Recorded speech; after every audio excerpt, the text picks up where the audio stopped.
بسم اللہ الرحمن الرحیم۔ السلام علیکم ورحمۃ اللہ وبرکاتہ۔ تمام سننے اور دیکھنے والوں کو میرا سلام۔ جیسے کہ آپ سب جانتے ہیں کہ ہمارا ربیع الاول کا مہینہ حضور پاک صلی اللہ علیہ وسلم کی پیدائش کا مہینہ، خوشحال والا مہینہ، خوشحالی والا مہینہ شروع ہونے والا ہے۔ 12 ربیع الاول کی آمد ہے اور ہمارا سفر کا مہینہ ہے وہ اختتام پہ ہے۔ اور جو بھی شخص 12 ربیع الاول کے مہینہ شروع ہونے سے پہلے اپنی بدقسمتی کو خوش قسمتی میں بدلنا چاہتا ہے، اپنی قسمت کے بند تالے کھولنا چاہتا ہے، تو وہ شخص یہ مختصر سا یہ عمل کر لے، اپنے رب کو راضی کر لے۔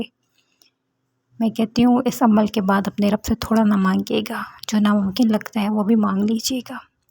یہ آنے والا مہینہ بہت ہی زیادہ خوشحالی والا مہینہ ہے، خوشیوں سے بھرا مہینہ ہے، بہار کا مہینہ ہے، حضور پاک صلی اللہ علیہ وسلم کی یوم پیدائش کا مہینہ ہے۔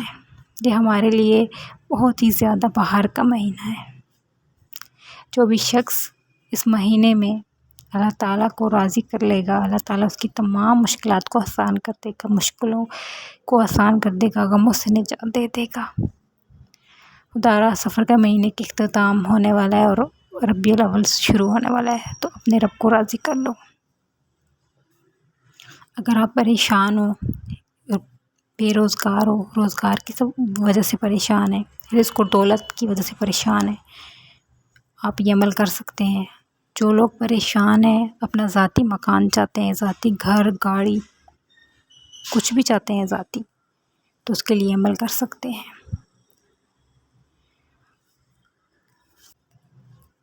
جو لوگ پریشان ہیں، اپنی من پسند شادی کرنا چاہتے ہیں یا پھر من پسند نوکری چاہتے ہیں، والدین پریشان ہیں، بچوں کی اچھی جگہ رشتے کرنا چاہتے ہیں، یا پھر اولاد نافرمان ہیں، جو لوگ اولاد نہ ہونے کی وجہ سے پریشان ہیں یا اولاد نرینہ چاہتے ہیں، تو وہ لوگ بھی یہ وظیفہ کر سکتے ہیں۔ جس کی آمدنی کم ہے وہ بھی یہ وظیفہ کر سکتے ہیں، اس کی آمدنی میں اضافہ ہوتا چلا جائے گا دن بدن۔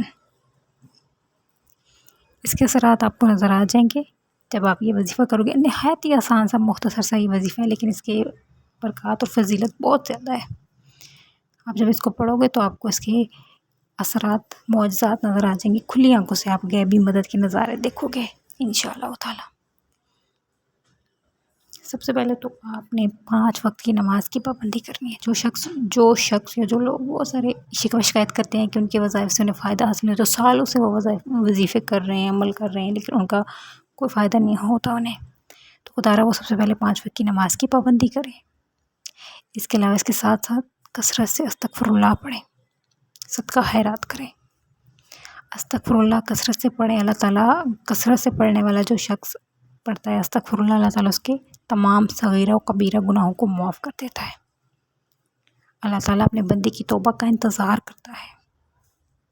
اللہ تعالیٰ بڑا بے نیاز ہے، بڑا رحمان ہے، رحیم ہے۔ ایک بار سچے دل سے توبہ کر کے دیکھو، سمندر کی جھاگ کے برابر بھی گناہ ہوں گے تو میرا رب معاف فرما دے گا۔ اللہ تعالیٰ بڑا بے نیاز ہے، بڑا رحمان ہے اور رحیم ہے میرا رب۔ تو چلیے وظیفے کی طرف چلتے ہیں۔ آپ نے سب سے پہلا جو عمل کرنا ہے وہ ہے، سب سے پہلے تو آپ نے باوضو مصلی پہ بیٹھ جانا ہے۔ آپ چلتے پھرتے بھی عمل کر سکتے ہیں، لیکن آپ نے عمل کے دوران کسی سے بات نہیں کرنی، نہ ہی آپ سے کوئی بات کرے۔ سب سے پہلے آپ نے باوضو مصلی پہ بیٹھ جانا ہے اور اعوذ باللہ من الشیطان الرجیم بسم اللہ الرحمن الرحیم پڑھتے ہی اپنے مقصد کی نیت کر لینی ہے۔ اگر بے روزگاری کی وجہ سے پریشان ہے تو اس کی نیت کر لو، نوکری چاہتے ہیں تو اس کی، کوئی سا بھی مقصد ہے اس کی نیت کر لو۔ نیت کرنے کے بعد آپ نے سب سے پہلے جو پڑھنا ہے وہ ہے بسم اللہ الرحمن الرحیم، بسم اللہ الرحمن الرحیم، بسم اللہ الرحمن الرحیم۔ بسم اللہ الرحمن الرحیم کو آپ اپنے دائیں ہاتھ کی انگلیوں پہ 21 مرتبہ پڑھ لیں۔ دائیں ہاتھ کی انگلیوں پہ آپ 21 مرتبہ پڑھ لیں۔ جب یہ بسم اللہ الرحمن الرحیم مکمل پڑھ لو تو اس کے بعد آپ نے سورہ فاتحہ پڑھنی ہے۔